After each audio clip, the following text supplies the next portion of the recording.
consultation sessions for the budget consultation with the public. I think it was very well done. I appreciate everyone's work in presenting that. I think it was very well done. So thank you to you for that. Number 4 is Finance and Corporate Services section. I'm going to turn the chair to Councillor Marchand. Thank you, Your Worship, and good evening, everybody, members of council, residents of Penetanguishene. I am the new committee chair for Finance and Corporate Services, so I will do my best to make Councillor Darush proud, who has led the committee through the last 2 budget processes. So do bear with me. This is my first time around chairing the budget, but I'm really looking forward to this process. And I just want to echo what Your Worship had also just said. We do owe, all residents a thank you for completing surveys. There was an online survey and then public consultations that took place, and we did receive over 80 surveys returned from households throughout Penetanguishene. I think this council has been committed to community engagement. This afternoon session and this evening's again just echoes those commitments that have been made, and we do appreciate staff's time with that as well, in commitment in doing that. The presentations are very thorough, a lot of really great information, and it's information that is understandable, and because taxation is not easy, and so we really do appreciate all the work that is done and the examples that are provided, so that it makes our jobs appear a little bit somewhat easier. These are big decisions that get made, but when we understand the impacts that it has on the various departments, but really on our residents as a whole, that's really important, and we do take those things into consideration. So I really do want to just say thank you to that, and I just want to highlight that we've got a lot of work ahead of us, but a lot of really great preparation that's been done. So this evening is our first draft. We have several sections to get through tonight. And I do want to just highlight a few things that, various boards and committees. So our first section, we're going to look at some of the asks that have been made of the town of Penetanguishene. These asks have been asked of us for this fiscal year. These 5 or 6 asks had been supported last year, and that's why they're brought forward to this first draft this evening. For our discussion.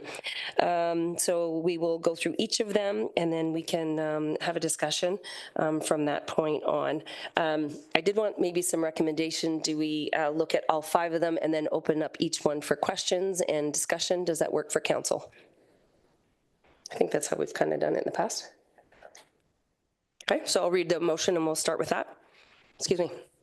So for the 2025 financial request report, Finance FIN-2024-26, the following recommendation: that the 2025 financial request report and related documents be received for information and discussion, and that $533,352 for the Penetanguishene Public Library's operating budget remain in the 2025 budget for council consideration.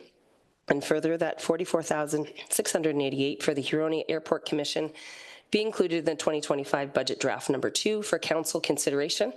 And further, that $138,900 for the Severn Sound Environmental Association remain in the 2025 budget for council consideration. And further, that $7,500 for the Cultural Alliance remain in the 2025 budget for council consideration. And further, that $7,150 for Community Reach Transportation linking communities be included in the 2025 budget draft number 2 for council consideration. And finally, that $10,000 for the Georgian Bay Physician Recruitment Program remain in the 2025 budget for council consideration. Can I get a mover, please? Moved by Councillor Leroux, seconded. Did you have a comment first? Okay, sorry. I don't want to mix things up, Madam Chair, but I'm thinking if we put this motion on the floor, it might get complicated with lots of amendments. So I'm wondering if it's better if we parse these out in individual. I just don't know if there's going to be a lot of amendments and moves and adjustments, or we're just going to do them as they are. And I'm just thinking from clarity standpoint, it might be easier to look at them individually. Okay, that's what I had originally was asking, and I didn't get any feedback, so I apologize. That I'm happy to do it that way. So I'm going to scale back the motion, and we'll tackle each one of these at a time. Does that Okay, that's my first ticky, as the new chair of finance here. Okay, so we will then, we'll address the first one, that the 2025 financial request report and related documents be received for information and discussion, and that $533,352 for the Penetanguishene Public Library operating budget remain in the 2025 budget for council consideration. So we'll look at that one first. Mover, sorry, Councillor, you're moving it? Waters? Yeah. Okay. Now I'm really thrown off. I'm sorry. Go ahead, Councillor Waters. Do you have a comment? I do. I was wondering if this request from the library could be deferred until November 20th, where it could be included in the special committee of the whole draft number 2. And the reason would be that the library has a budget increase. Their ask is only for 2.6%, and this is for 4%, so it would be a reduction in the ask. Is that motion clear enough? Okay. You'll need to, so you're moving that, and do you have a seconder? Deputy LaRose? All those in favor? Okay, so that motion is carried. It is deferred to our community draft number 2, November 20th. Thank you. Okay, so we'll move on to the next one. It's the recommended action that $44,688 for the Huronia Airport Commission be included in the 2025 budget draft number 2 for council consideration and further consideration. Can I get a mover? Deputy LaRose, a seconder? I can second it, right? Mayor Rawson, any comments or questions with regards to this motion? Your worship? Thank you. Couple of questions, and I'll ask if you don't mind, Madam Chair, if maybe the deputy could speak to a couple of the budget drivers for the airport and give a little bit of context. I know there's some public questions out there, so maybe you can give some clarity to that. The second one might be for our director, Carrie. There's been conversations out and about value about the airport, and there's been value of should we be in the airport business. Is this a referral item? Would you recommend that we bring this forward to the future time to say what are our options on exiting, or is this part of this conversation? So just a question, should we bring that referral later, or is that something we include here? Thanks, Madam Chair. So Deputy LaRose, why don't you start with the initial question, if you don't mind, and then we'll carry, then we'll have you answer the second piece. What was your initial question, actually? The ones that Dennis had asked? Yeah. So the value, one of the value things for the airport, first of all, it's a tri-party agreement with the Township of Tiny and the Town of Midland. We own approximately 30% of the airport.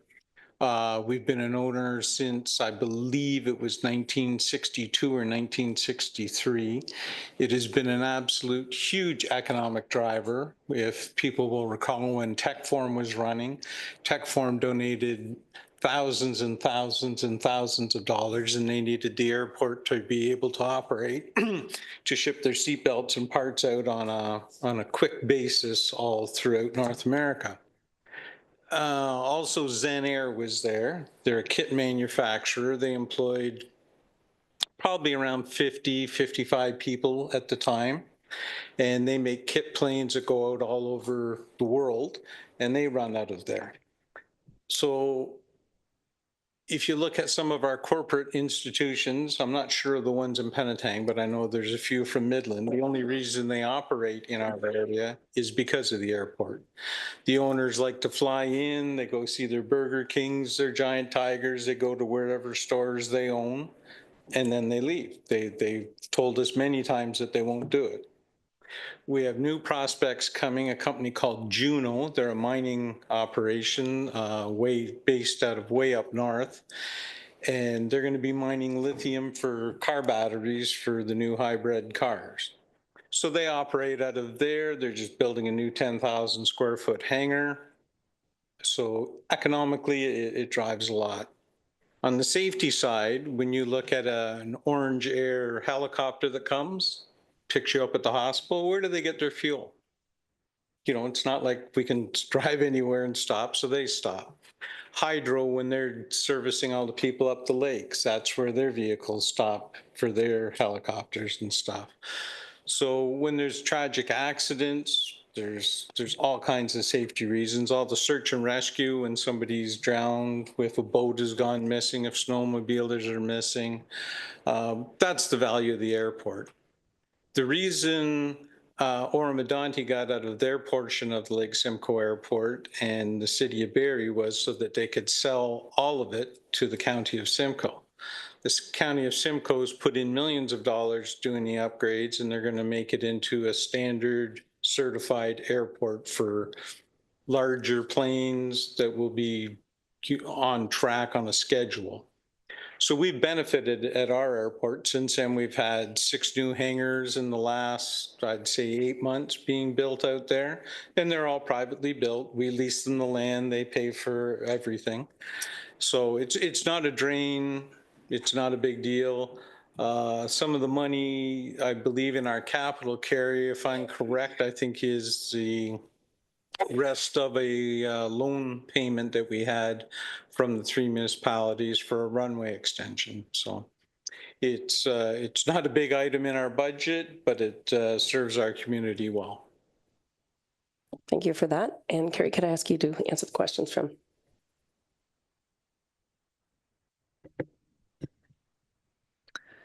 Through you, Madam Chair, to respond to Mayor Rawson's question related to, I believe he said, exit options and whether that discussion should take place now during the budget process. I mean, I think they are two separate issues, and certainly nothing that you could rush in terms of preparing a report to analyze those options or to discuss with other people. But if that would, if council wishes to put that on a referral item list, that's something we could work towards. Madam Chair, I would move that this be added to the 2025 budget. So you're looking to amend the motion? Yes. That it just be included in the budget, not taken to the second draft? Uh-huh.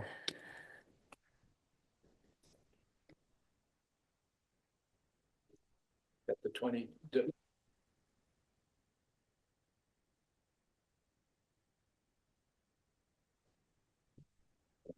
Yes, we're okay. So we just have to take a vote though, right? Okay. So, and no more, any other questions or comments? No, sorry, Councillor Duresh. Okay, thank you. I have mixed feelings about the airport as a expense on Penetanguishene taxpayers. It is not a core service. This is not a municipal core service. And when I think of our core services, like the library, like the museum, like the parks, like transportation, and we nickel and dime those divisions because we want to be, fiscally responsible. And then when I hear, well, 44,000 isn't a big deal, it conflicts with just the basic. The basic reality that it is not a core municipal service. That's not our business. Our business is everything else. So I would really like to, I will hopefully recommend that we do put this as a referral item, because I need to wrap my mind around exactly what they do, because I know what they used to do. I know what they're kind of doing. But if we're going to fork out this money, we should have a lot more clarity to what we're investing in. And I understand that Deputy Mayor Rose attends these meetings, but we don't get the benefit of knowing what exactly it is that they do. So I definitely would like to see more information moving forward, so that I feel more comfortable in supporting an investment in an airport. Thank you. Thank you for those comments. Any other comments or questions? Okay, so the motion has been brought forward. So all those in favor? Opposed? Motion carries. Okay, so the next item is, where are we at here? Sorry. Further that $138,900 for the Severn Sign Environmental Association remain in the 2025 budget for council consideration. Can I get a mover? Councillor DeRush, seconder. Mayor Rawson, any comments or questions with regards to that motion? Your worship. Madam Chair, would you be able just to update everyone on SSEA? So we've had some dialogue go around between the municipalities about governance, funding formula and the like, and one partner has decided to leave. I think there's value here, but just to make it clear for everyone, what's the cost, what's the driver, what are we getting, and how's that other piece working out from the formula and the governance and the discussion? I'm happy to answer that question as best as I can. As the Town of Penetanguishene representative for the SSEA, certainly there is an agreement with 11 municipalities, and with that comes lots of dialogues. So one of the motions that we did support was that we would use, we'd look at an external consultant to assist with modernizing and revisiting that agreement, and specifically the funding model, the pricing model for each municipality who participates. So we just had dialogues at the last meeting and talked about what that's going to look like. It'll probably be the new year before we look at that. We did receive notice from Georgian Bay Township with regards to their desire to leave. In the agreement, it takes 2 fiscal years before they can completely leave, so they are included in the 2025 budget. And as a municipality, this is a service that that we have the good fortune of having access to, and we utilize on a regular basis at a very reasonable rate. We have, this association that's come together to assist with various environmental projects and work that they're doing.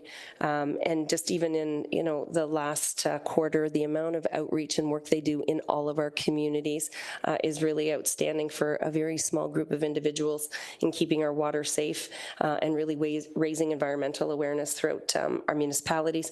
But they are very much utilized by our municipality, and they're there and quick and are able to support, when we see various reports come to us as council members. They've been vetted by our partners through the SSEA, and this is because of these agreements that we have in place.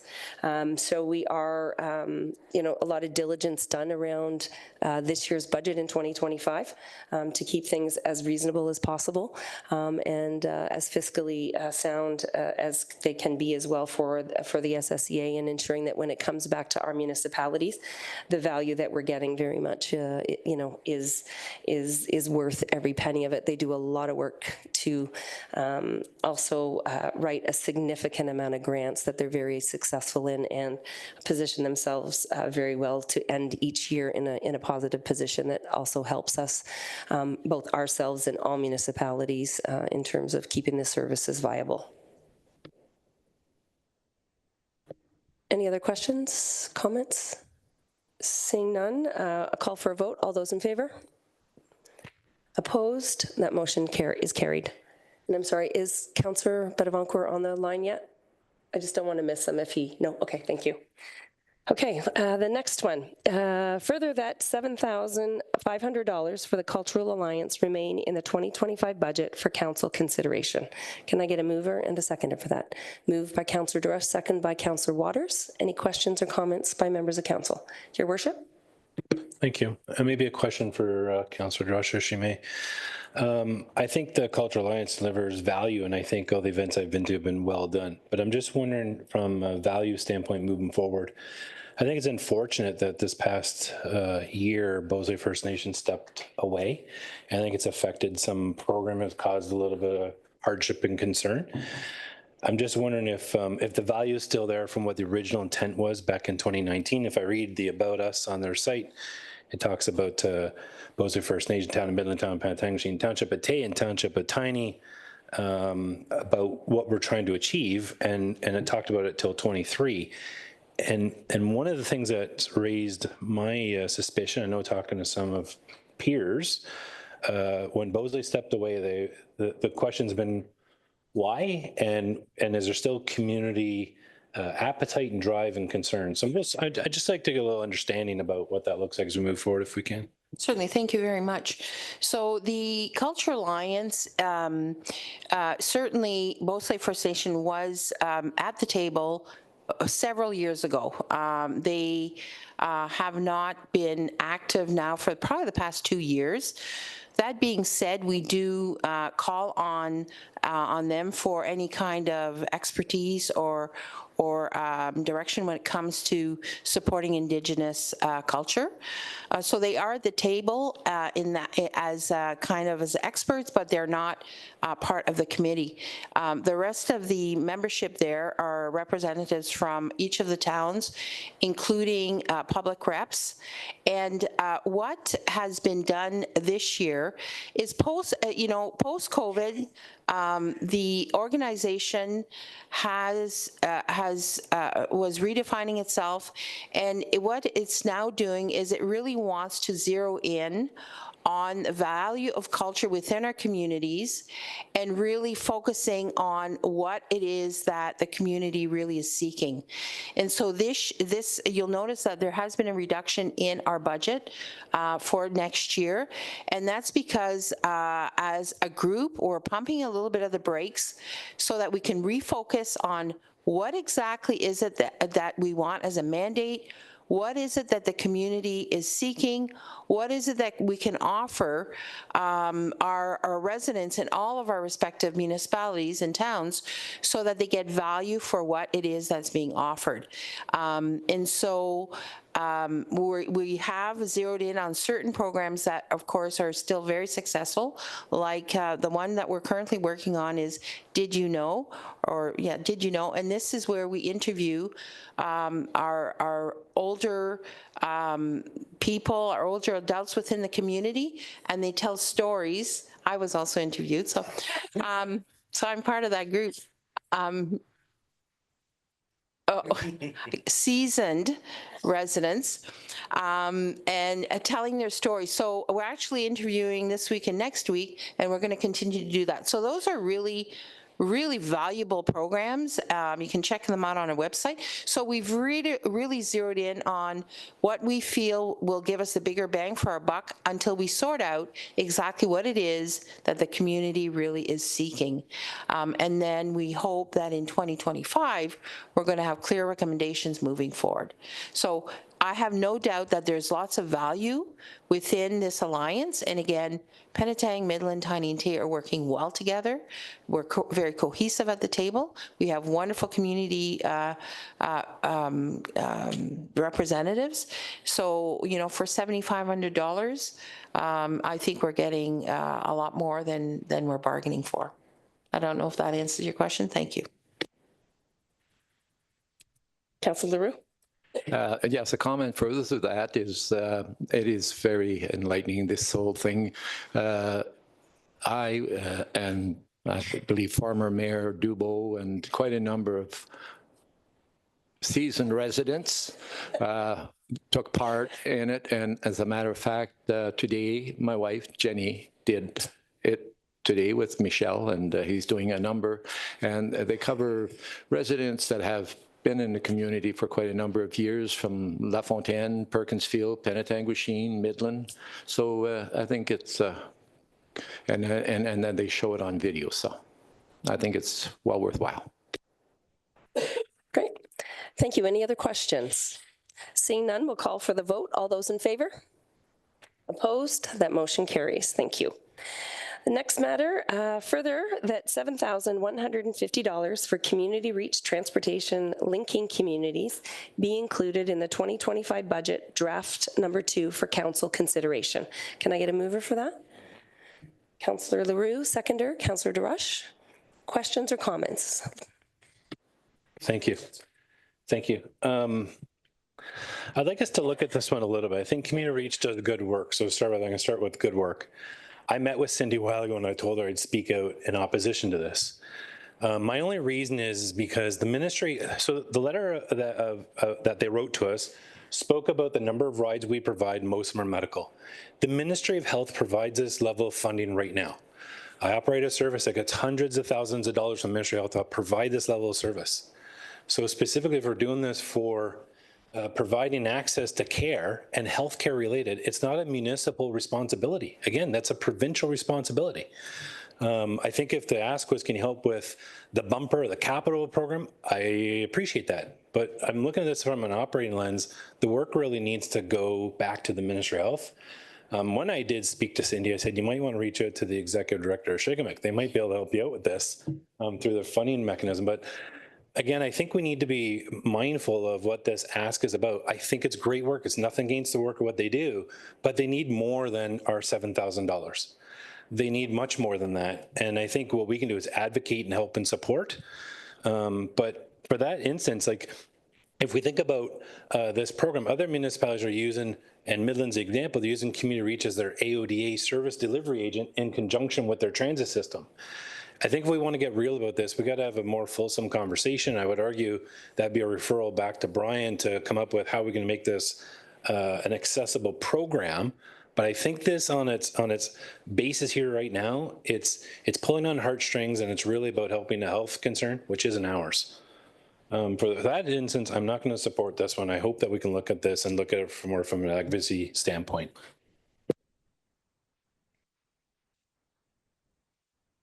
Any other comments or question? I would like to make a couple of comments. First of all, I think with Community Reach, Cindy is new to this role, and I think coming to councils and having any kind of funding not supported year over year, it doesn't give them the opportunity to do any kind of planning on how they get additional ministry funding. And regardless of talking to the ED of Chigamick, which happens to be me, it's not that easy when, from that perspective. And so we're in discussions from a different capacity as well. Community Reach has been around for a very long time. I think, I'm happy that Cindy's there and this is the leadership that they need so that they can take some things forward from that perspective. Although it's listed that these are medical appointments, it's so much more than just medical appointments. These are appointments to keep people healthy and, their overall well-being. It's getting them out socially so that their health is better. I'm really hoping that we can look to support it in this budget this year. It is something that there is more work that needs to be done, and there can be funding at various levels. But this is a service that our constituents and our residents of Penetanguishene utilize. And this isn't just to get from one location here within our community to another, but it's transportation to Barrie and to other facilities as it relates to appointments. And we know that that's not easy for a lot of individuals as well. So I will be supporting this, but just wanted to add those comments. Any other comments or questions? Councillor Leroux? Yes, Madam Chair, I agree. I know that as the mayor pointed out, that they do great work, and that is one of the reasons why I think we should be supporting when you look at the number of riderships just for our municipality. And I know for a fact that my sister-in-law is one of those that makes use of it at least twice a week, and would have no other way many times of getting to where she has to go. So I will support it. Seeing no other comment. Oh, Councillor Doresh. I'll put in my word too. This is a transportation, to me, this is a transportation field, and we are in transportation business. And I agree that maybe, as the mayor mentioned, it might be great to look into more of the ins and outs of transportation. I would appreciate knowing more about it because I am not within that health system, so I don't really understand it well, but I definitely would like to support that this year and certainly look into it a little maybe deeper so that we can have a better understanding moving forward. Thank you. Okay, seeing no other comments. Anyone else before we? Okay, we'll call for the vote. All those in favor? Opposed? That motion carries. Thank you. Okay, and the last one, and finally, that $10,000 for the Georgian Bay Physician Recruitment Program remain in the 2025 budget for council consideration. Can I get a mover? Yeah. Councillor Leroux, a seconder. Councillor Waters. Comments or question by members of council?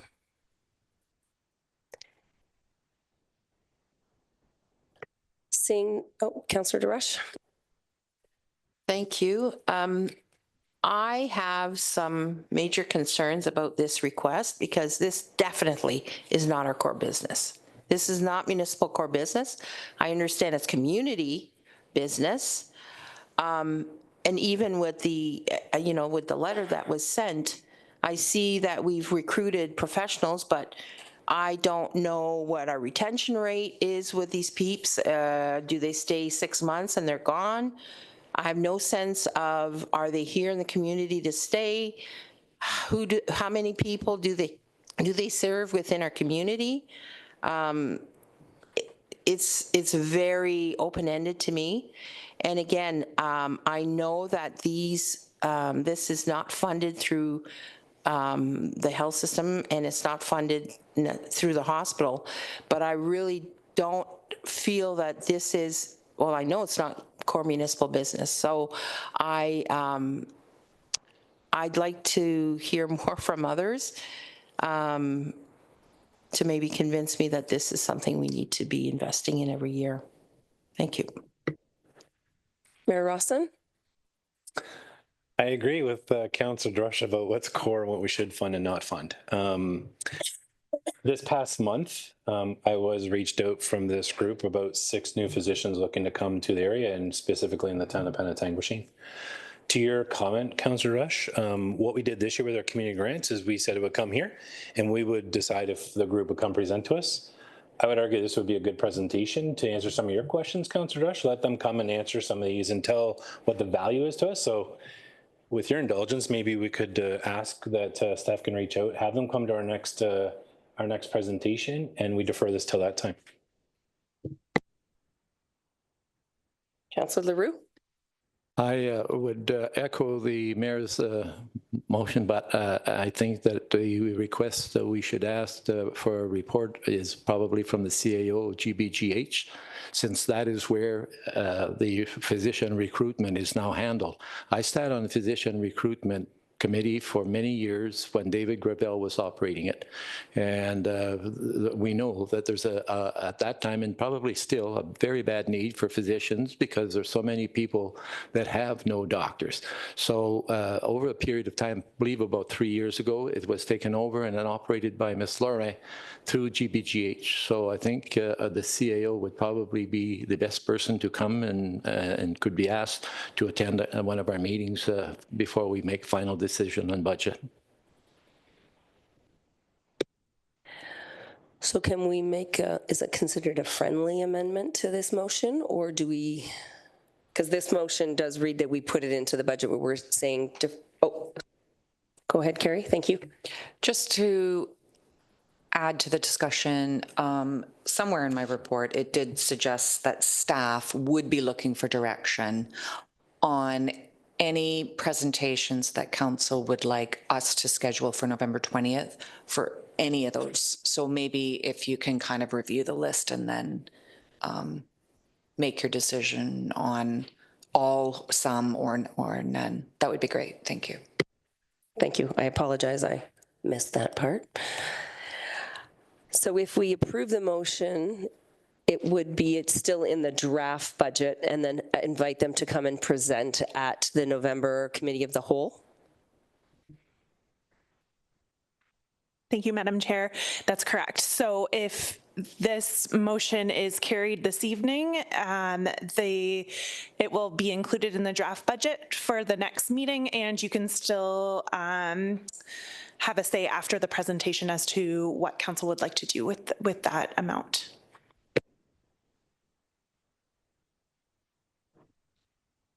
Okay, you don't feel that that's appropriate, you would, so I'm getting, let's defer this to the November 20th is kind of the look I'm getting.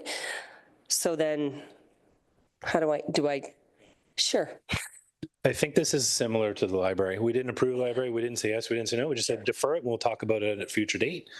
I'm suggesting, to echo Councillor Drush, the physician recruitment, that we just say, let's defer this based on them presenting at the next budget.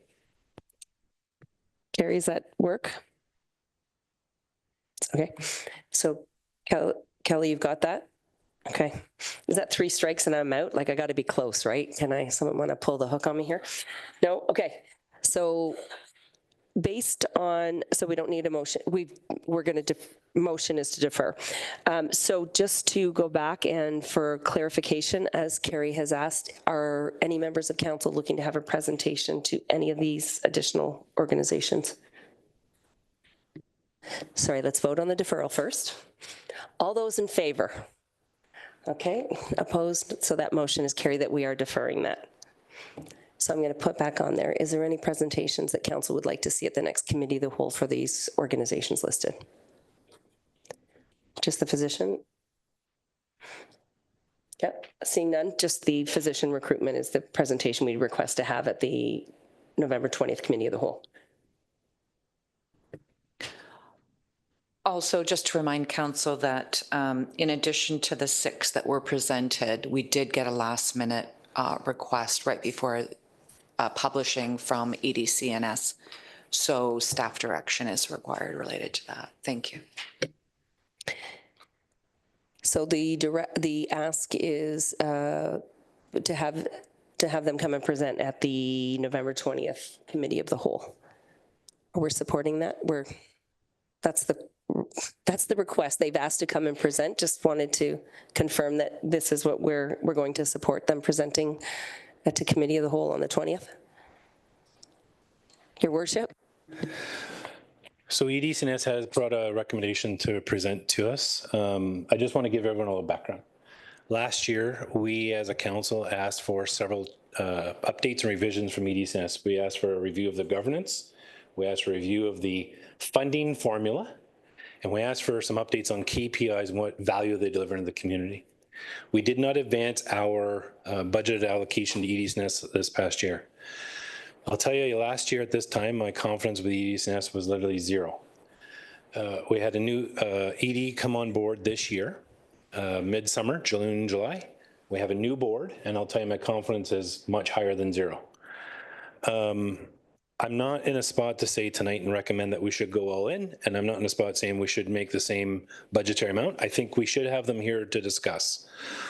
Our director did mention tonight, and if everyone recalls, I believe it's February of this year, we asked staff to look at other opportunities, and the other opportunities was, do we do our own economic development here in the town of Penetanguishene in collaboration with the town of Midland or in partnership with the county of Simcoe?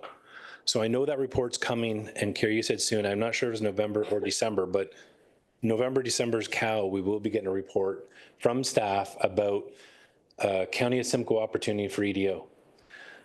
I just don't want us to go too far down the path with EDCNS without understanding what that opportunity is going to look like with the county. So I think we should look at the budgetary piece, and let's hear what EDCNS needs to say. But I want to caution, it's only been 3 or 4 months, and I'll also caution this. We had a meeting last Wednesday, and there is still, and I'm going to use the word friction, with one specific community partner who's a peripheral municipality to us that can't be in alignment on the funding formula.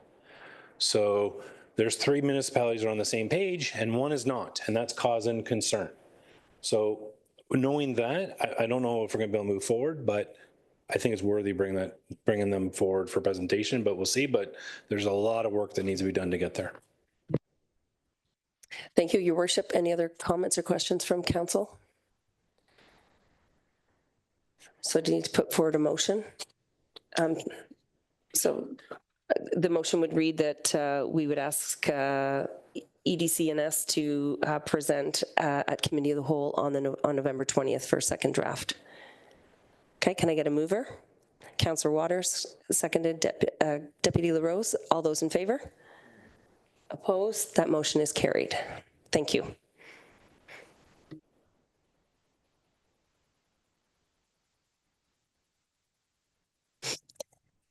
Thank you, everyone, for your patience with me this evening. All right, so we're going to move on to Our next few reports are with regards to staffing requests, and we did hear from our leaders within the organization this evening. For your information, certainly the leadership team has done a significant amount of work in terms of looking at their respective budgets and additional staffing. They had originally looked at 6 additional positions for the town, but based on the direction that they had received from council in terms of the budget requirements that we had asked them to bring forward, they are presenting 3 positions this evening for consideration. We'll go through each of those positions, and I just want to highlight that the budget that we are discussing in draft 1 does not include these 3 positions this evening. So with that, we will start with the next report, which is staffing request, fire prevention inspector, part-time position, FES 2024-09. The recommended action is that a net increase of $37,500 be included in draft number 2 of the 2025 operating budget for a part-time 2 days per week fire prevention inspector as outlined in the staff report EFS-2024-09. Can I get a mover for that? Councillor Waters, seconder.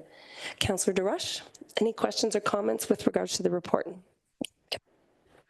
Yes, thanks, Madam Chair. I note from the report that in here it states that it's a part-time, but I understand from the report that it's actually a full-time position shared with the town of Midland, where the person would be here 2 days and 3 days in Midland, and our share is the amount that is being requested. The question I would ask the Deputy Fire Chief is, John, is this a wish or is it a potential requirement? So through through the chair to the councillor, just so it is mandatory through Fire Protection and Prevention Act that we have inspections and education programs within the town. Currently, we do have the one volunteer firefighter that is looking after that, but because of the workload and the demand, he's asking to step back. This is helpful having somebody, do this position twice a week compared to what we have now, which is once a week. We're not covering everything that's mandated under the Fire Protection and Prevention Act as we stand now, just because of the workload that's involved with that position. It would be beneficial to have a full-time person, but with the costs of having somebody full-time, I believe this is the next best step, is to actually have somebody working those 2 days a week to cover that position. And yes, it is mandated. Any other questions? Your worship? Thank you.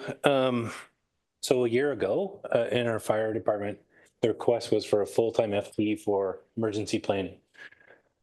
I spoke out about that one, and the Deputy Chief brought up tonight that there's a relationship with the county. It's gone through Committee of the Whole at the county, which we've approved, went through our first draft reading at the county, so I suspect it's going to be approved. It's actually for 4 emergency planners for the county of Simcoe. The cost is $450,000 spread by 16 municipalities, where a year ago for us to have one was $167,000. My concern with this one here and now, we're in the middle of a fire service review at the town of Midland, and we don't know what's going to come from that. I would argue right now the town of Midland is getting a benefit with our shared fire chief model, because the report says the fire chief could do this function. Well, if our fire chief is a split 50-50 between us and the town of Midland, I would argue Midland's getting a better deal in the arrangement than we are. Maybe we need to bring our fire chief back one day to do some of this work, which we're already paying for.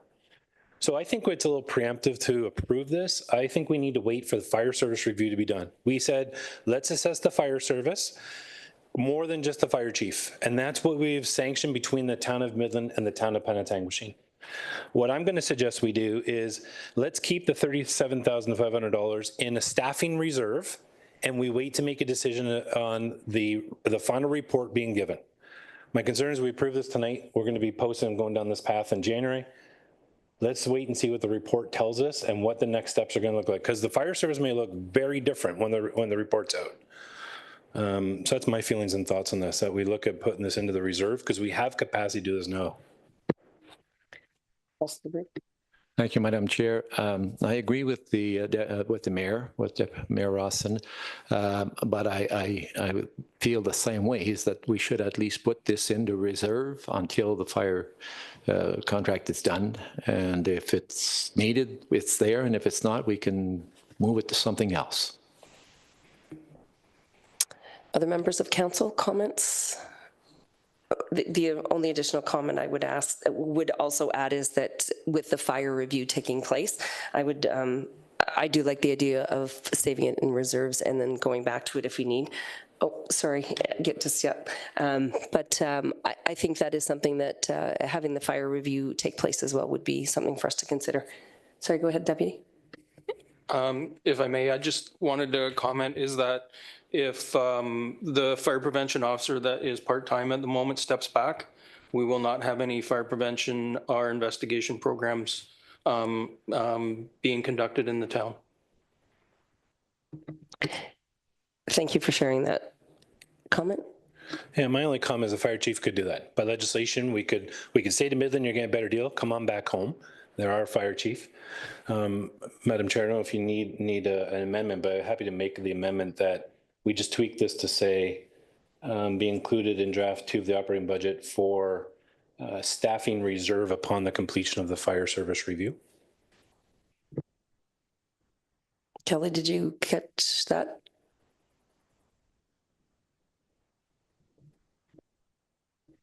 So I'm suggesting we keep the motion as it is, that a net increase of $37,500 be included in draft number 2 of the 2025 operating budget. And then instead of saying for part-time, for a staffing reserve upon the completion of the fire service review.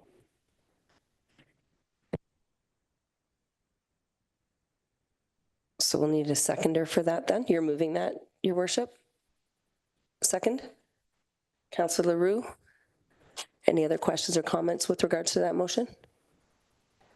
Seeing none, all those in favor? Opposed? That motion is carried. Okay. Okay, moving on to the next staffing request. Staffing request -310T mechanic, RDS 2024-17, that a net increase of $95,000 be included in draft number 2 of the 2025 operating budget for the addition of 1 full-time 310T mechanic as outlined in staff report RDS 2024-17. Can I get a mover for that? Councillor Waters, seconder. Councillor DeRush, any questions or comments with regards to this report that would like to be asked or directed? Deputy LaRose. Thank you, Madam Chair. To you, Brian. In our report, it says we have approximately $60,000 of money that we expend to other mechanical places of business. Would that reduction then go down if we were to approve this position? Thank you, Madam, through you, Madam Chair, to Council or Deputy Mayor LaRose. So as outlined in the financial implications, so we currently spend about 50 to 75,000 in external shop services. So for transmission work, other specialized work. I don't anticipate through this addition that that'll change all that much. We'll still need to have those specialized services on an annual basis. What it will do is increase the amount of preventative maintenance and increase the service and the time between services between equipment, which is lagging behind with our current single mechanic. And by doing that, increasing the overall service life of all of our equipment. So I do see a reduction in that respect. Your Worship. Thank you. Brian, I have a hard time with this one. I'm just wondering if you can help me understand. And just for clarity, I've reached out to the county. We have lots of ambulances, lots of public works materials. I want to understand what their FTE equivalent looks like per vehicle. I'm looking at one of the attachments about staff hours. So if you can help me, in 2023, it says total hours for mechanic staff hours said 743. And then work orders in 23, it said total work orders, I believe 95, 12 were corrective and 82 were preventative. So is that, from my understanding, is that what we did? Or is that what's outstanding, what we farmed out? Like, I just want to understand that. Through you, Madam Chair, to his worship. In terms of the work orders, that's the actual amount of work orders that are completed in a year. And the staff hours would be the work order staff hours associated with each work order. So for a total of staff hours per year. Okay, so 743 work hours for those 95 work orders that were done. So if they're working full-time, it's 1950 or 2,000 hours. So where's the other 1,300 hours going? I would say that in those initial years, we probably, there was some obviously staff hours that are misrepresented there or not included.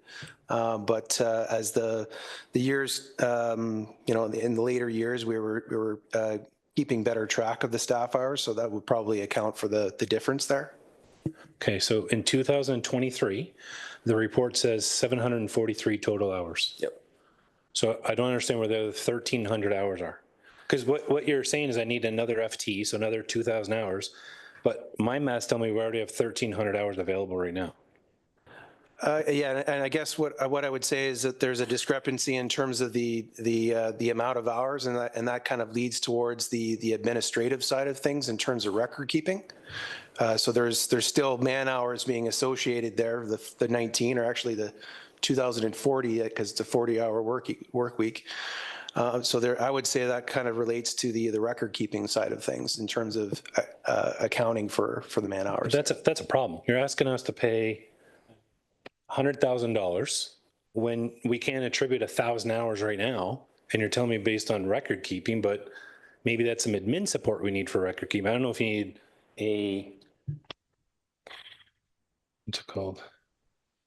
310T mechanic to do the record keeping, because it's demonstrated now they can't do the record keeping. So I'm just having a hard time understanding, based on 1,300 hours of available supply today, why we need 2,000 more hours. Like, the math doesn't make sense to me. Well, I guess I would say that obviously the amount of record keeping associated with those work orders needs to be improved, but I think that's it's attributable to the amount of man hours that this one single mechanic has to repair vehicles and equipment, do paperwork, order parts, and also address certification issues, and now this drive-on administrative program, which we're now forced to enroll in. The mechanic, as it stands right now, does all of those works, and also grabs or utilizes, I would say, 1 to 2 roads division operators on a weekly basis to assist him in repairs. So by freeing up, adding another full-time staffing body, we're allowing those operators to do their core duties while improving our equipment maintenance. I hear you, Brian. I just, the numbers don't show that. Like, can we somehow get some more data to show that? Because right now it's showing us 1,300 hours available. I wonder, for the $95,000, could we not add that to the 66,000 you already send out to external agencies, have them help up? And it sounds like we need to do more work on the data and understand what that looks like, so then we have more to base our decision on in the future. Yes, I think our CMMS system will go a long way in doing that. Our work order system that we're currently implementing right now, I think that'll go a long way in terms of improving our record keeping, in terms of workflow and KPI measurement. I do believe that the amount of work associated with one mechanic is, and our equipment complement is in excess, and it's been in excess of what one mechanic can undertake for quite some time now. So yes, we can do get that data for you if you like. Okay. Any other members of council have questions for Brian or with regards to this report? And Brian, can you confirm as well that this is a responsibility for all fleet for the town of Penetanguishene, correct? That's correct. Thank you.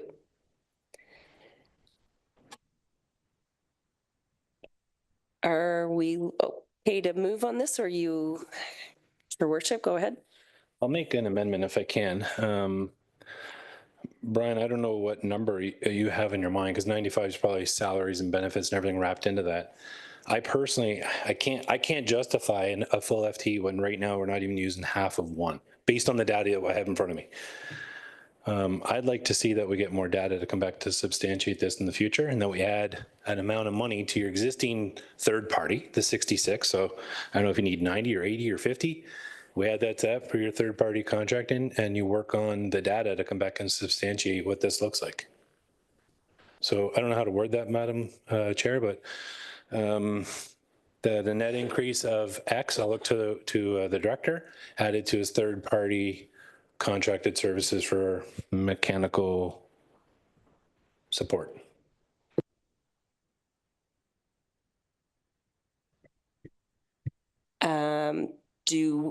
Do we have a sense of what number that is we want to, what you're trying to propose? I'm really confused, because this is really a request for additional staffing, and what you're looking for is, to me, is like a contracted out service. So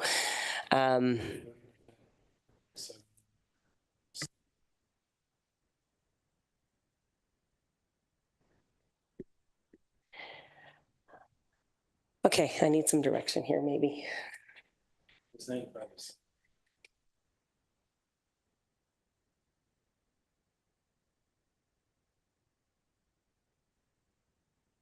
Is there maybe, is this something we could look to defer? Because this would be to look to come back to the second draft, that we defer this item, that there be time to provide some additional reporting and information to Director Murray to bring back to council. Councillor Durush. Okay, I know that Director Murray knows what's happening in his shop, and I think we're getting stuck on data that, I mean, data is data, and it can be good, it can be wrong, it can be fixed, it can be altered, it can be whatever. So I would definitely go on the word of the director, who says that his mechanic is overworked. He cannot perform the duties, all of the duties that he's trying to accomplish, which points to this data that clearly is incorrect. I would bet my life on it. So if the director is telling us that there's a lack of staffing, I don't think that any data he gives is going to support that. I mean, we hire our directors to be our experts, and there's no reason to believe that what he's telling us is not correct. So I'm ready to vote that on to the next budget, just as is. So we have the current motion on the table, which has been discussed, so we could move forward with the recommendation as it is. There has been a mover and a seconder, and there's been opportunity for questions. So at this point, let's call for the vote. I would call for the vote based on the motion that is before us. I can read it again, that a net increase of $95,000 be included in draft number 2 of the 2025 operating budget for the addition of one full-time 310T mechanic as outlined in the staff report, RDS-2024-17. All those in favor? Opposed? That motion is carried. Thank you. The next staffing request, to replace one 11-month equipment operator contract with a full-time position, RDS 2024-18. That a net increase of $22,000 be included in draft number 2 of the 2025 operating budget to replace one 11-month equipment operator contract with a full-time position as outlined in staff report RDS-2024-18. Can I get a mover, please? Councillor Durush, seconder. Councillor Waters. Questions or comments with regards to the report provided? Councillor Leroux. Thank you, Madam Chair. Just a question through the Brian. Is this an existing employee now that would be moving into full-time? Through you, Madam Chair, to Councillor Roux, yes, that's correct.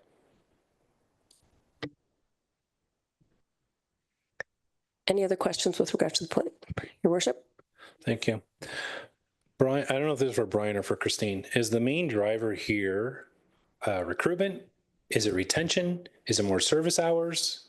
What's our main objective we're trying to achieve? I can address that through you, Madam Chair, to His Worship.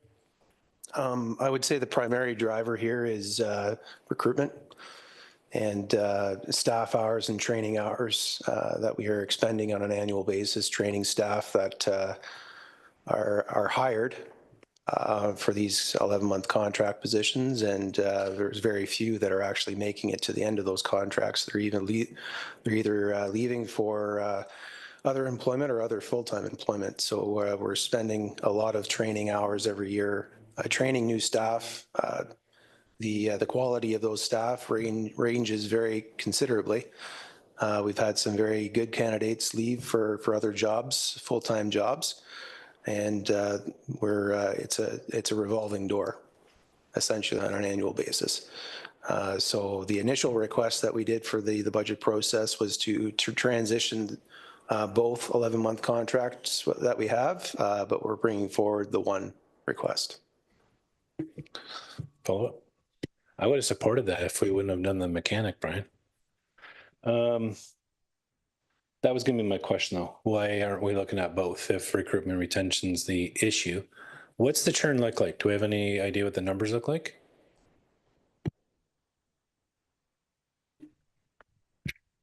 So currently, right now, we're probably getting 100% turnover from the 11-month contracts. Councillor Duresh? Yes, thank you.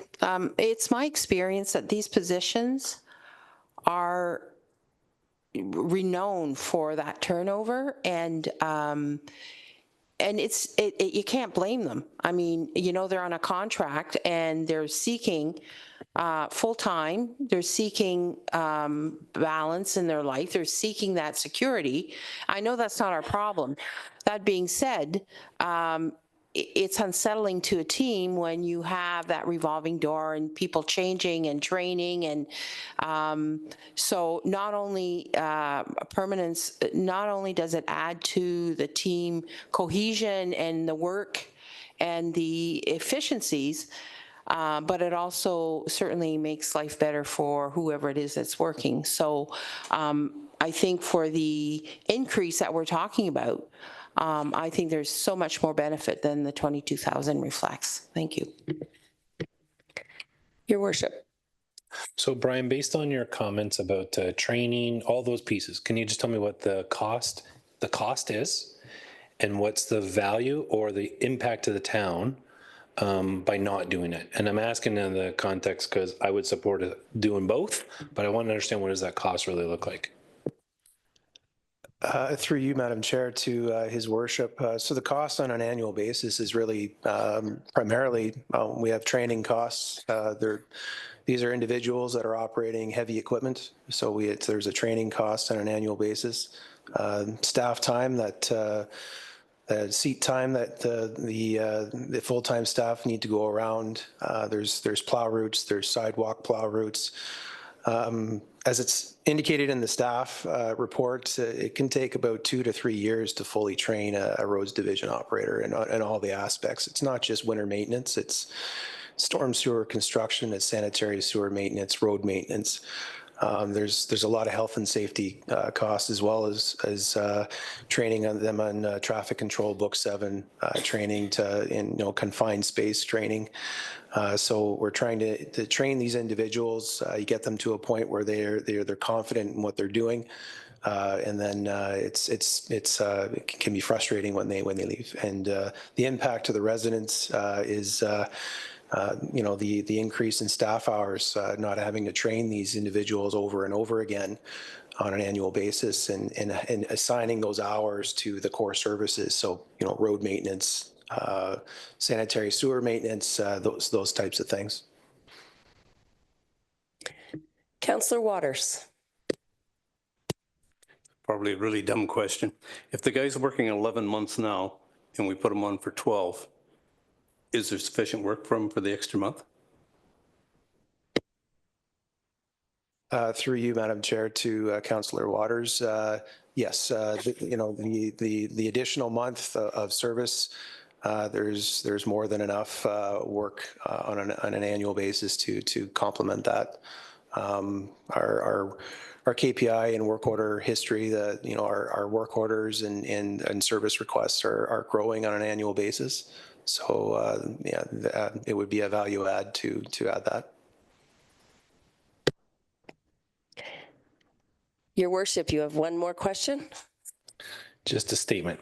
I'd be comfortable to make an amendment here to move the request from 1 to 2 people for a cost of $44,000. Make both employees full-time.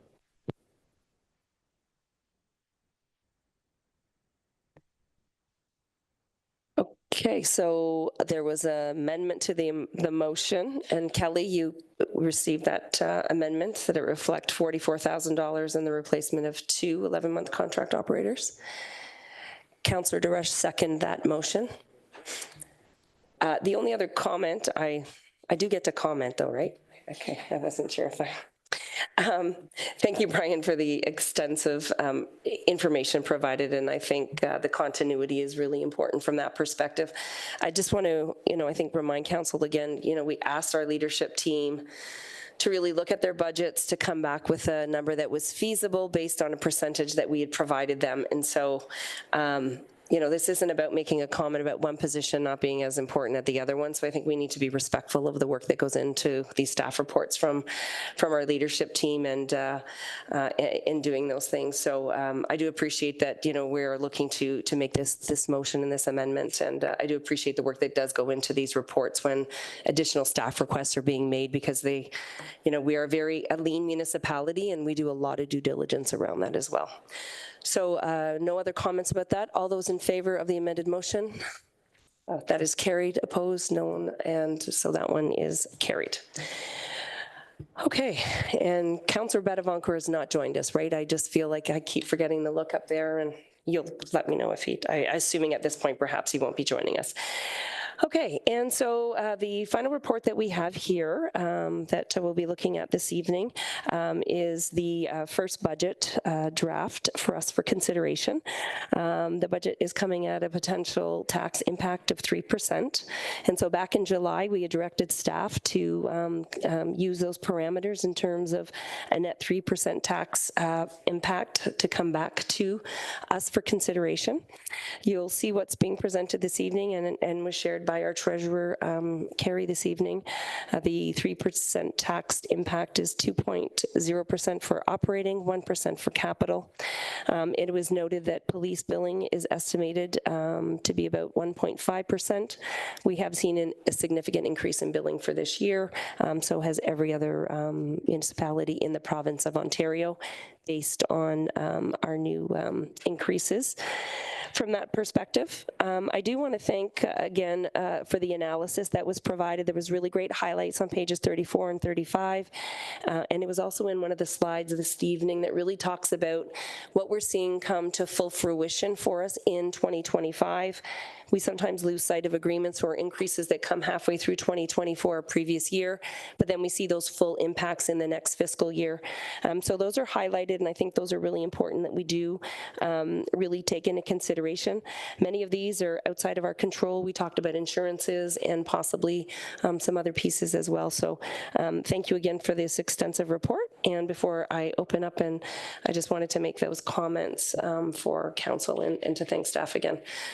So that the budget draft number 1, finance report 2024-27, the motion is that the 2025 budget draft number 1 report and related documents, budget documents, be received for information and discussion, and that staff amend the budget as directed and presented and present draft number 2 at the next special committee of the whole budget meeting on November 20th, 2024. Can I get a mover? Councillor Leroux. Comment before we go forward? Your worship? I still have probably 14 more things to say about the budget. I think before we move the budget, there's still lots to talk about, unless you want lots of amendments.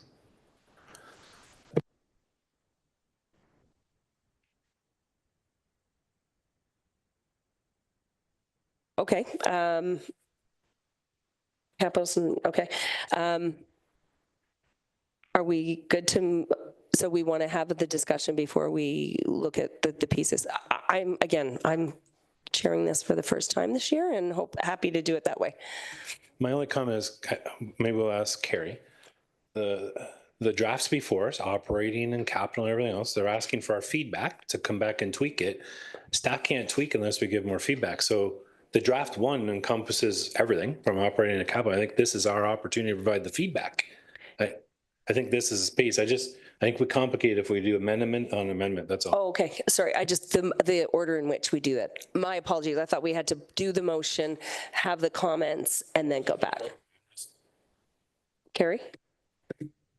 Through you, Madam Chair, to respond to Mayor Rawson's suggestion, similar to the financial requests,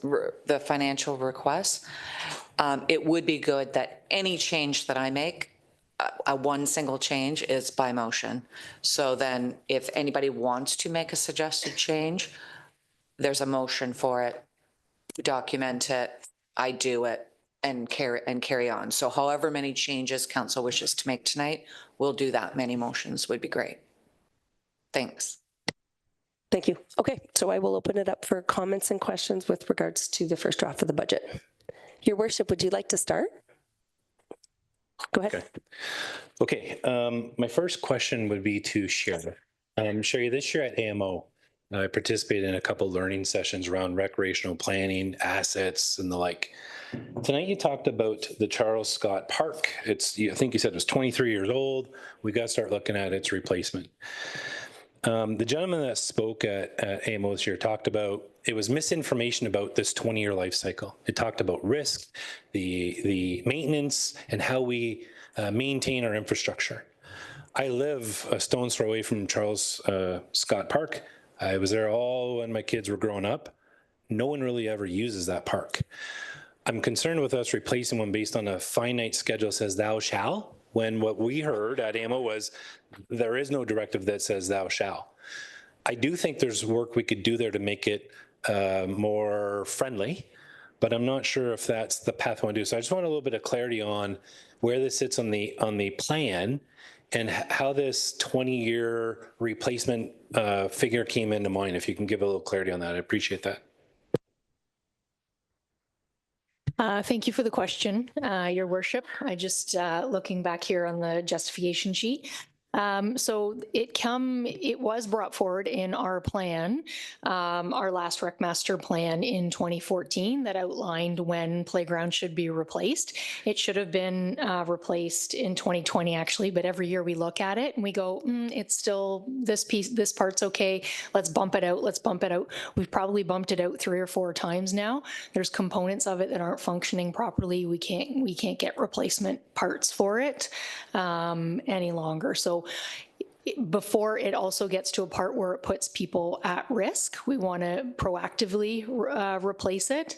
We've also seen increased complaints as of late for the condition of the playground from members of the public as well. Okay, so a follow-up then. I appreciate, we're putting money in here, a reserve to look at doing that.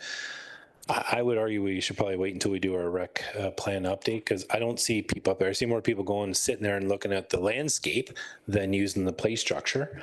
My question, though, if I take it a little different approach, we haven't really given a lot of context and thought towards putting money into our reserves for the new multi-purpose center.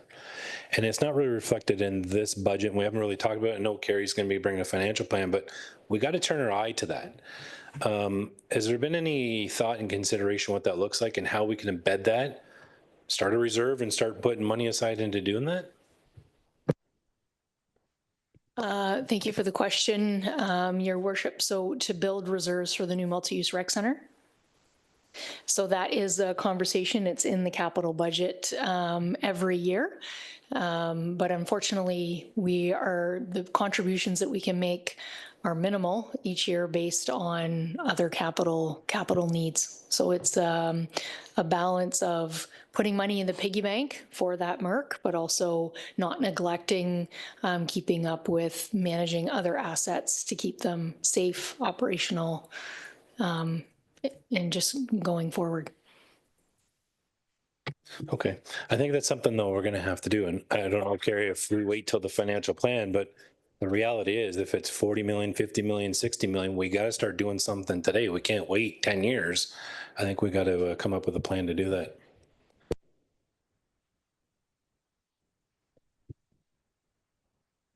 Carrie, go ahead. If I can just, through you, Madam Chair, to Mayor Rosson's comment, if I can just respond as well, in addition to what Sherry said. We did initiate a reserve for the future rec center. We also have the town dock redevelopment that will be, we also tried to initiate a reserve for that project as well. But when we're looking at, you know, $7 to $14 million a year in capital projects, it's hard to transfer money into a reserve and not do a particular project that needs to be done. Having said that, I think there's competing priorities that council may want to look closer and make some priority decisions on where do we want the money that we do have to go? Where does it need to go? Where does the excess, where should the excess should go? Are we doing too many capital projects? Are we building new when we can't afford to maintain what we already have? And yes, certainly that big funding requirement for a new rec facility. We just don't have the big dollars annually to put away to make a dent in that currently. We're trying to increase the reserve transfers as well as the asset management reserve transfer, but again, there's so many other competing capital projects, so. Thank you for that feedback. Councillor Duresh. Maybe just to piggyback a little bit on the discussion, you know, back in the 80s when money was flowing and things were great, everybody wanted a baseball diamond in their backyard. They wanted a playground equipment in their backyard. They wanted to be able to go out of their door and just go to wherever it is that they go. And now money's tight. And so now we need to rethink about how we want to deliver recreation services within our communities. And so there has been a trend where those smaller parquet community things are being phased out so that you can invest in the bigger structures like what we have at the waterfront, like what we have at McGuire Park. So as I think as a council, we may need to start thinking about, and our staff, led by our staff, thinking about where it is that we need to tighten or have less active recreation and more passive recreation so that we can take those monies and invest in those bigger areas where we really want to progress and move forward. And I think, you know, the fact that the master plan is 2014, that's an old plan. And the financial realities have changed everywhere. So I'm you know, I'm not even very sure about this park itself. I don't know about its use or anything like that. But the mayor does raise a good point that, you know, where is it that we want to put our money? And I mean, we could continue to invest in every little nook and cranny. But again, where is it that we want to make the bigger impact and where is it that we want to invest our money? So I think that has to be answered sooner than later so that we can accurately finance what it is that we want to accomplish. Thank you for that. Any other questions or comments, Your Worship? Couple more. Carrie, a couple years ago, we've purchased some new fire equipment, and we talked about putting money into the reserve because we know we're gonna have to replace in 10 years and 20 years from now. So I just want to see on the capital plan what that looks like. So in 25, I'm seeing $96,400 for fire reserve. Is that for a pumper replacement? Is that for just the general buildup of capital requirements? And then 26, it's 110. I recall that's what it was a couple years ago. So I'm just wondering, why did we drop the fire reserve in 25 if we did from 25 to 26? Through you, Madam Chair, to Mayor Rawson. We implemented a transfer to fire equipment and vehicle reserve in the fire department's operating budget. That's what that was when we had that conversation back in 2020, I'm going to say maybe, or that's when we initiated it to start long-term financial planning for the equipment that Deputy Fire Chief Crawford was discussing that needs to be replaced every 10 years, as well as the pumper, the rescue, the aerial, et cetera. So that was $150,000 annually going into the reserve. But then when we started to include, that was for the aerial, the rescue, and the pumper, I believe. But then the vehicles were doubling and quadrupling in price. Then we included the $10,000, or the equipment that is to be replaced every 10 years. So the $150,000 a year wasn't going to meet the requirements. Then that's a brand new number you're seeing in the capital plan, where we're increasing the total of 150 plus the, whatever that number is, 96. And I think I was just kind of squeaking out whatever I could to initiate it and then get it up to the 110 that we had come up with in terms of a calculation. But even since I did that exercise, I think I've heard and got quotes and spoken to other municipalities that you can't even keep up with the fire truck quotes. So we're planning, 10 years in advance. And even though we're putting money away for it, it still won't be enough because those trucks keep going up in price. But long story short, to answer your question, that's a second investment into the fire vehicle and equipment reserve. Thank you.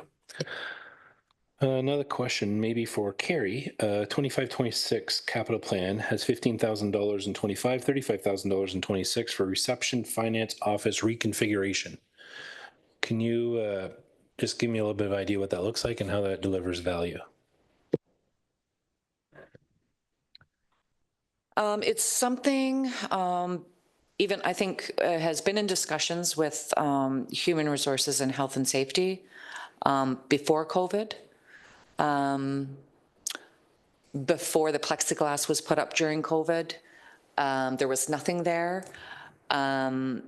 And staff were sitting down and customers and residents were standing above them. Sometimes irate customers can be standing right in front of you. So it was discussed that we would look into it from an ergonomic and health and safety perspective in terms of the front staff at the front, and setting them up better to provide customer service at the front line to customers. We did take down the plexiglass and we put up a piece of glass, I guess it is. It's still not very ergonomic at the front, and it's not an efficient use of space for them.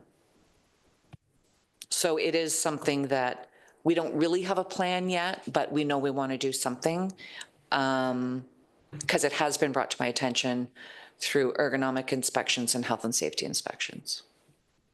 Thank you. So for clarity, Carrie, it's about $50,000 for a couple of desks for ergonomics at front reception area? I believe so, just based on, I think, planning and development did some office upgrades upstairs, and I think that was probably about the range. Okay. Another one? Does anyone else have questions or comments before we let the mayor continue? No? Your worship, go ahead. Thank you. Carrie, this might be a referral item. I'll throw it out there. This summer, I went to a couple events with my kids and water events, bouncy castle in the water and lake. And one was in Barrie at that water thing at the waterfront, $60 to go to the event, and it cost me $40 to park. And this summer, I walked the Rotary Trail literally every day, and the parking lot down by the splash pad is packed all the time. I want to look at that as a revenue opportunity for the community. And in Barrie, they offer free parking for the community. You get this token in your tax bill and it doesn't cost you anything. And if you're from away, you pay. And the lot was packed every day. And I would argue it'd be packed here every day. I'd like to do an investigation on that as a revenue opportunity for the community. So would you recommend that's something we can do here? Or would you like me to bring that forward to a future COWS referral item?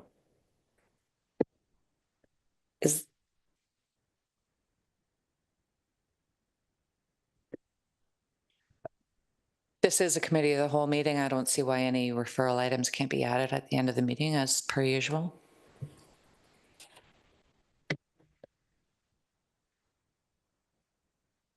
So you're going to we'll wait and make that motion after?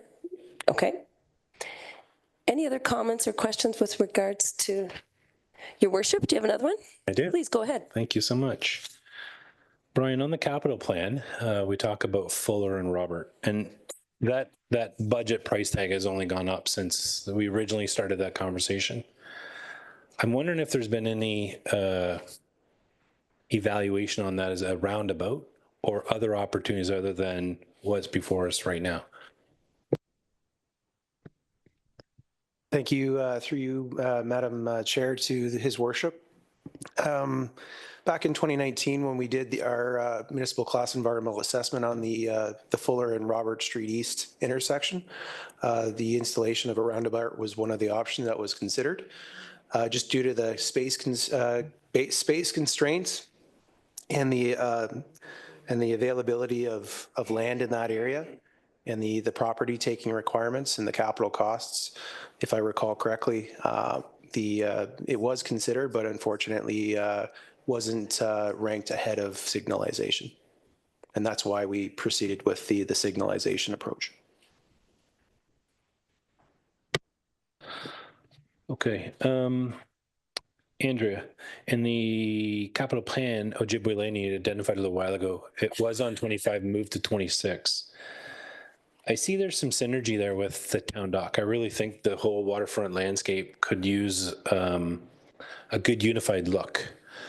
I'm just, from your perspective, and I heard you say this afternoon, you moved it based on capacity. What's the risk to us putting that in 25? Like, are we able to achieve that in 25?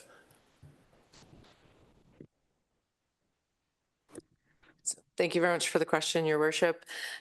So this was a difficult decision. I know it's been a project that we've been talking about and working towards, and Brian has been doing some great work to get it to where we're ready for this visioning exercise.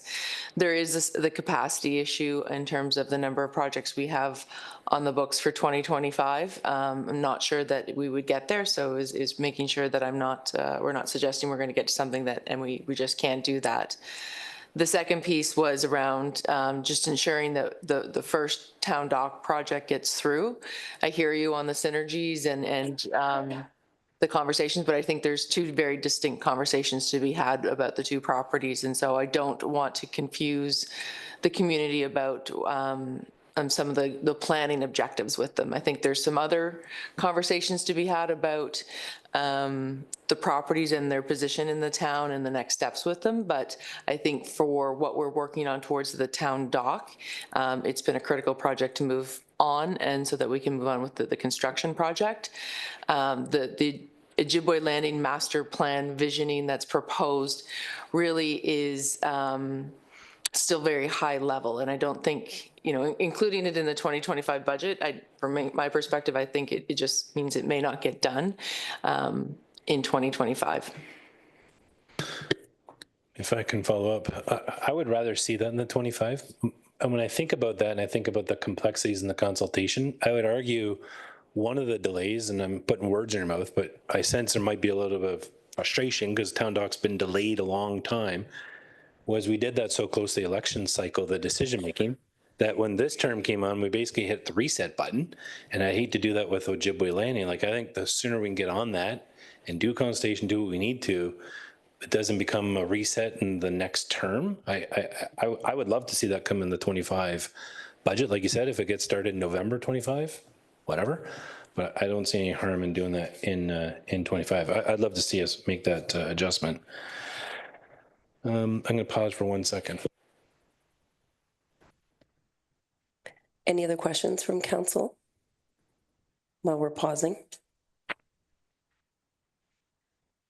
Are you asking for a motion, Carrie, or if? Councillor Waters, go ahead.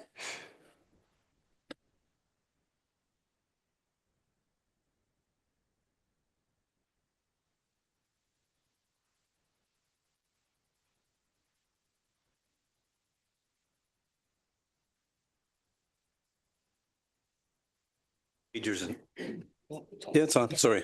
Why would you use pagers and not cell phones? I don't understand why.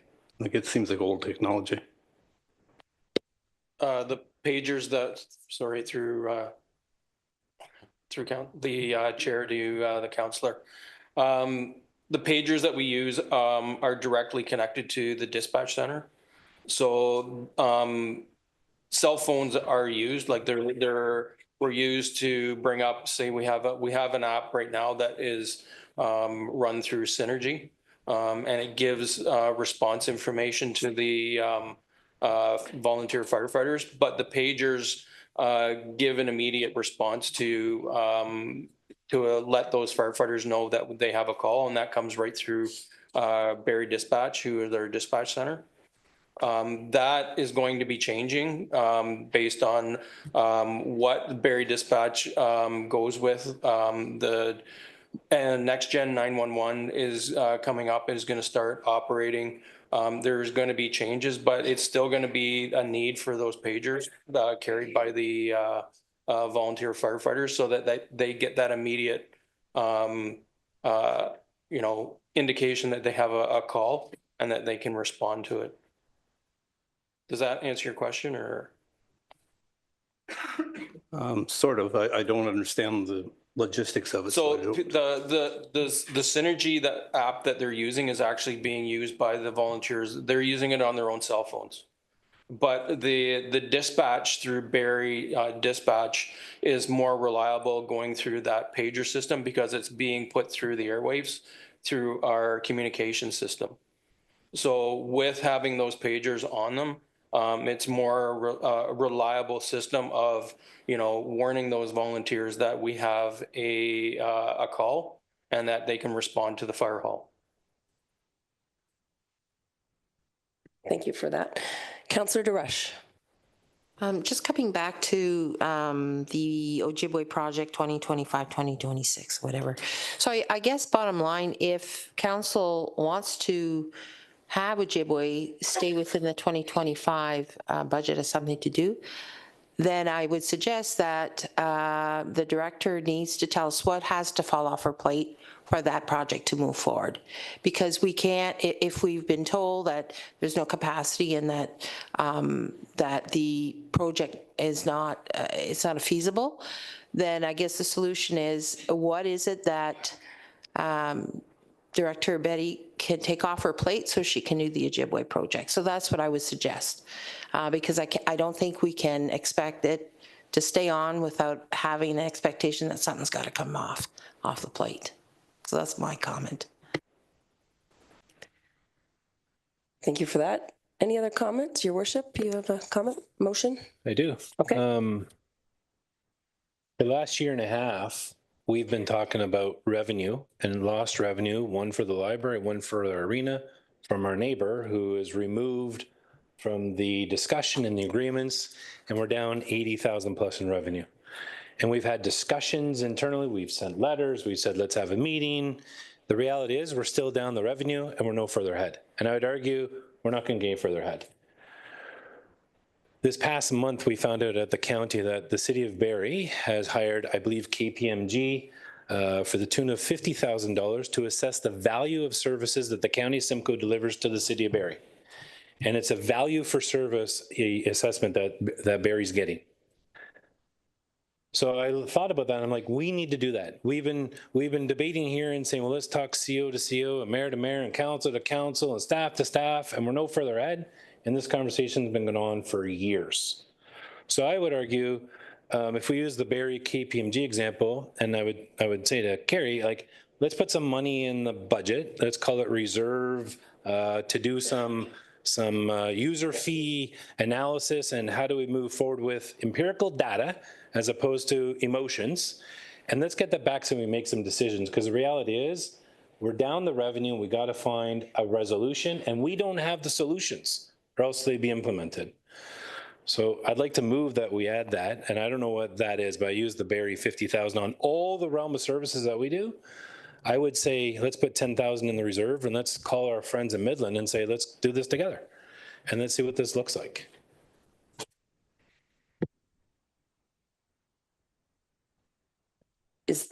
Do we need clearer?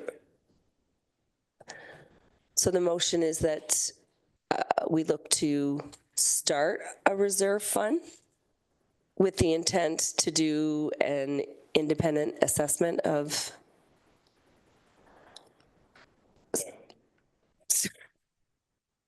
When I said reserve, I just meant let's put some money there so then staff can work with Midland, and let's find someone that could do this type of an assessment for us. On our services, user fee services.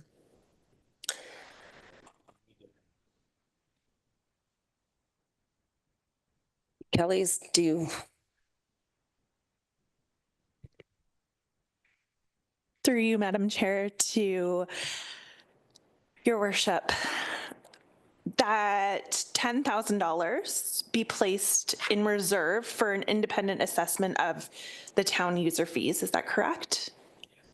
But I think we need to add in collaboration with Midland. Like, let's reach out to them.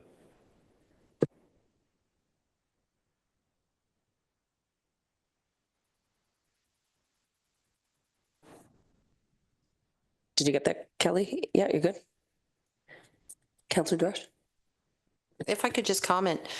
So, I mean, so we're talking about doing a study to know, I guess the services that we're providing to our neighbors. Well, we already know that. We already know that we provide services and we're not getting monies from them. We already know, and we know what's being offered, and we can't get the money out of them because that's the nature of how the setup is. So I think we need to focus on what it is we can do as a municipality to adjust our fees. I know that forever, from what I can remember, we've always subsidized minor sports in Penetanguishene, so that they can move forward and offer great services to our residents, except that there's a lot of other folks, our neighbors, who also reap the benefits of those subsidies. So I would suggest that, for example, we adjust our fees so that we no longer subsidize those associations that serve our area in general. And then these associations would then have to adjust their fees to balance their budgets so that everybody who gets a service, for example, in hockey, would be paying for what it costs us to get that arena to function. And then it would be up to us as a municipality to subsidize our residents if we choose to do so. So that we know that if we subsidize, it would be specific to our residents instead of subsidizing everybody and then saying, no, you owe us money now. That would be something we can do. When it comes to the other way, now we're trying to force other people to do something for us, and that hasn't worked. So I would suggest we need to look at this problem in a different way, how can we adjust to what we do, that we control, that will recoup our costs when it comes to managing facilities, and then do what we need to do to then subsidize our own. That's what I would suggest we do. Okay, was there a motion in there, or would you like to put forward a motion? I think this is certainly a topic that we know we have been grappling with. At the end of the day, we are seeing it. We're not the only ones seeing it. All municipalities, I think, just given the financial situation that we're finding ourselves, all of us as citizens of this province and of this country, and we are looking at how we ensure that those costs are maintained. And this is one we keep going around about. So we do have a motion, though, that the mayor has put forward. I don't know that we had a seconder on that, so we do need to move with that one. And then perhaps Councillor DeRush, maybe this is something that at the end, as committee of the whole, maybe that is a recommendation that goes back to our Parks and Recreation Department, or perhaps to Treasury as well, in looking at that approach from that perspective. So let's address the motion that the mayor has put forward first. And so that motion, do we need to have it repeated, or does everyone remember? Kelly, could I please ask you to read that motion? Thank you. No problem. So that $10,000 be placed in reserve for an independent assessment on the user fees in collaboration with the town of Midland. And just for clarity, we would be, does that come into the second draft of budget, or that just, yes, right? Does that need to be added? That no? Okay. Just for my own clarity. So can we have, yeah, we'd see it on the 20th. Okay. Is there a seconder to that motion? Councillor Waters, all those in favor? Opposed? That motion carries.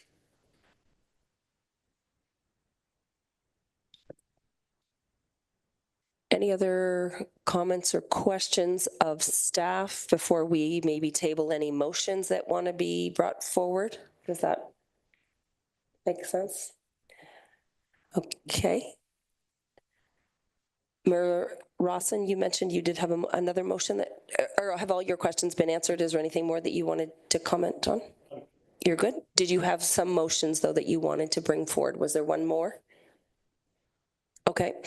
Councillor DeRush, anything more on this one, or did you want to make a referral after with regards to what you brought forward? Or no pressure. I just, you know what? I just think that we need to, we've always thought the same, we've done the same thing for years, and we've looked at it the same way, and we've thought about it the same way. We need to think about what it is that we are under, what we control, what we can do, and we need to look at it a different way, because I just think there's opportunity there to resolve this issue while we're in the driver's seat, because it doesn't feel like we're in the driver's seat, and you're right, we're short money, and we're like, okay, well, how do we get it out of them? I think we need to get in the driver's seat and say, this is what we're going to do. This is how we're going to recoup our costs when it comes to our own operations. This is what it's going to cost, and then make people pay for the services they get. And then if we want to subsidize our own, we will. But at least we'll be in the driver's seat, and we will be recouping our costs through fees that reflect what it costs to run an arena or a curling rink or whatever it is, the facilities that we have. So that's all I would suggest, and I don't know that there's a motion or anything to do. I think we just need to think about it in a different way, instead of always going back to what we know and how we've done it and why isn't this working? Well, it isn't working. So let's put our mind to, making this more of a business and moving forward with it that way. thank you for that. Okay, so I'm going to read the motion here. That the 2025 budget draft number 1 report and related budget documents be received for information and discussion, and that staff amend the budget as directed, and present draft number 2 at the next special committee of the whole budget meeting on November 20th, 2024. Can I get a mover?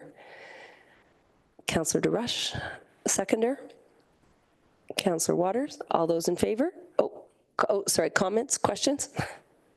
Just for clarity, Carrie, will the EDCNS number, or not EDCNS, Economic Development Budget number, will that be included in the next draft? Even though they're coming, I think it'd be good to see the overall budget impact if we had an economic development costing in there, as opposed to adding it after. Through you, Madam Chair, to Mayor Rawson. They didn't identify a number to me in terms of doing a presentation. Last year's number is in our current budget for economic development initiatives. So I'm not sure if that's what you were referring to. Just so then when we get a budget number that we see, and then council can decide, does it go to the counties, go here, go there? Can we just have a number? Do you mean get a number from EDCNS? Or use our previous? So there's $70,000 in draft 1 for economic development initiatives. Okay. Yeah. Does that answer the question? Yeah. Okay. Sorry, any other questions or comments on that motion? We had a mover and seconder. All those in favor? Opposed? That motion carries. And I think with that, it goes back. Oh, questions from the media or public at this time with regards to the budget that was presented? Yes, can you please come to the podium and state your name?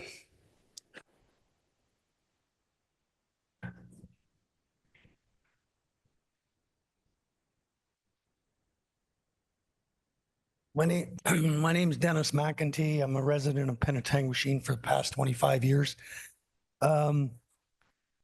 Madam Chair, the point I want to make goes to Councillor DeRush's point that she made last. It's the point that I've really been trying to drive, both my earlier comments this afternoon in the public meeting as well as tonight, in that we need to stop doing things the way we've always been doing them just because that's the only way we know how to do them. I remember Councillor DeRush a year ago when she was in your position as the chair of this committee putting the budget together. And I remember her vividly saying, we need to make bold decisions. And this is what I'm referring to. And the example, Madam Chair, goes to the discussion earlier with respect to the airport. And I have to tell you that I was really put off by Deputy Mayor's comment that, quote, $45,000 is no big deal. Well, somebody needs to explain to me and to all of the other residents who are having a hell of a time making ends meet. They're the people that are lining up at the food bank. Somebody explain to them and define for them that $45,000 is no big deal. So what I'm looking for, and a good number of residents in this town are looking for, is we need to realize that why are we in the business of running an airport? We owe nothing to some big shot from Giant Tiger who wants to fly in here and he only has to have a 5-minute drive to his store.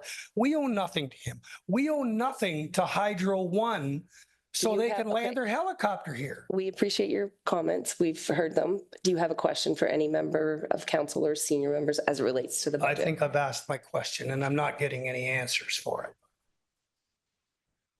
Does anyone want to address that question? I think the deputy mayor owes an apology for his flippant, for his flippant comment. Can we just remind that we are to be respectful in council chambers?